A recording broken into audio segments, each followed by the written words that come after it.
नमस्कार, मैं हूं अनिल सिंह और इस बार दिवाली से पहले बाजार कुछ ठंडे हैं, तो क्या निवेश के लिए ये सही मौका है या फिर करना है इंतजार?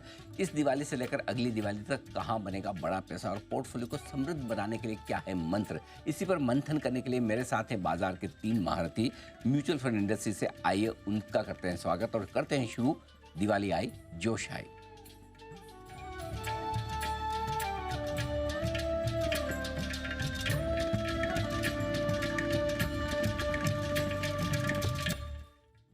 आज के इस शो को बेहद खास बनाने के लिए मेरे साथ हैं 3 बेहद खास मेहमान। व्हाइट ऑक कैपिटल म्यूचुअल फंड से आशीष सोमैया साहब, हेलियस म्यूचुअल फंड से दिनशो ईरानी साहब और ट्रस्ट म्यूचुअल फंड से मीर वोरा साहब। आप सबका बहुत बहुत स्वागत है और आप सबको दिवाली की बहुत बहुत शुभकामनाएं। आपको, आपकी पूरी टीम और आपके सभी निवेशकों को। भले ही मूड माहौल इस वक्त थोड़ा ढीला ढाला हो, लेकिन आशीष सर, एक चीज़ क्लियर है कि जिन लोगों ने पिछली दिवाली पे म्यूचुअल फंड में पैसा लगाया वो तो आज भी मुस्कुरा ही रहे हैं। थोड़ा सा मुस्कुराहट कम हुई होगी, 3 इंच से 2-2.5 इंच है, तो मुस्कुरा रहे हैं ना। बिल्कुल मुस्कुराना चाहिए, बिकॉज क्या होता है कि लोग कहाँ से आए वो भूल जाते हैं। मतलब 1 साल पहले तो लोग 3rd वर्ल्ड वॉर का तैयारी कर रहे थे ना। हाँ, हर सुबह चाइना के एयरक्राफ्ट ताइवान जाके वापस आ रहे थे।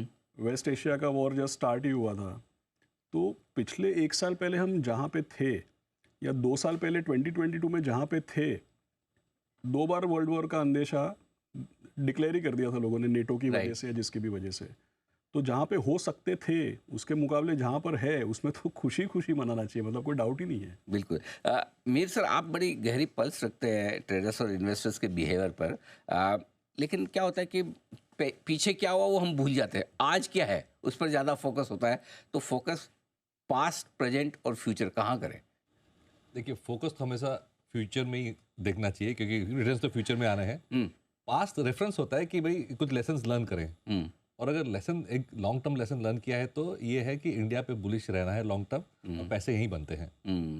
बिल्कुल। हिंदुस्तान की स्टोरी, लोगों को डाउट हो रहा है पहली बार कि कहीं ऐसा हमारा बुल रन ख़त्म तो नहीं हो गया है ना। दिनशो सर, लोगों को यह भी लगता है कि टॉप तो नहीं बन गया, वापस ये भाव कब देखने को मिलेंगे। ऐसे ऐसे मतलब अजीब अजीब से ख्याल आ रहे हैं लोगों में, और सवाल भी आजकल ऐसे आते हैं, कैसे जवाब दें उनका? जी देखिए, आई थिंक प्रॉब्लम क्या हुआ कि ये अक्टूबर का ही प्रॉब्लम हुआ है जो महीने में हुआ है। आप ईयर टू डेट देखें, मैं निफ्टी की 50 की बात करूं तो वो 11% ही चला है, सिर्फ 11%। राइट।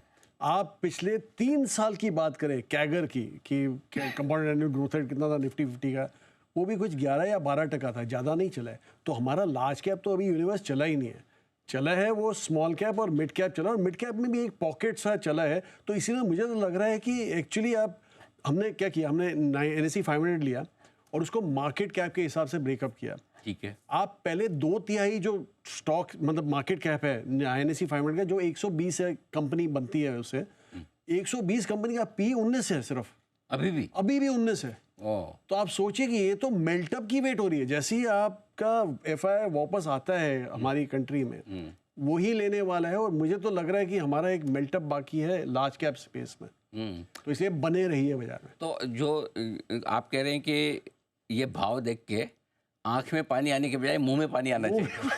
बिल्कुल बिल्कुल। तो डरे नहीं, घबराए नहीं, बिल्कुल नहीं। ऐसे भाव और ऐसे मार्केट मुश्किल से मिलेंगे। बिल्कुल जी, बिल्कुल। और ग्रोथ भी दिख रहा है आपको तो। हाँ, लेकिन मेरे साथ पहली बार ऐसा थोड़ा लगा कि 3 साल में कि थोड़ा हम अपने कारणों से गिरे हैं, थोड़ा फंडामेंटल रीजन की रिजल्ट थोड़े से उतने मजबूत नहीं आ रहे हैं, डर है थोड़ा सा उनको लेकर। क्या वाकई में ये एक आध तिमाही की बात है कि कुछ लंबा डर है?